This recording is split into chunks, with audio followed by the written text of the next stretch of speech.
الصلوۃ والسلام علیک یا سیدی یا حبیب اللہ۔ حضور صلی اللہ علیہ وسلم کی جدائی پہ جان کھجور کا منا بھی رو پڑا۔ حضور صلی اللہ علیہ وسلم جب خطبہ ارشاد فرماتے تو کھجور کے ایک تنے سے ٹیک لگا لیتے تھے جو مسجد کے ستونوں میں سے تھا۔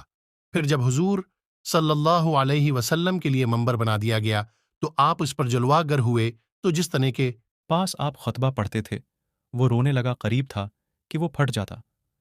حضور صلی اللہ علیہ وسلم منبر سے اتریاور کھجور کے تنے کو پکڑا، اپنے سینہ مبارک سے چمٹا لیا تو وہ سسکیاں بھرنے لگا، حتیٰ کہ خاموش ہو گیا۔ مشکوہ شریف حدیث 5 سے 140 بخاری شریف۔ اس ستون کا نام استوان حنانہ ہے، رونے کی آواز۔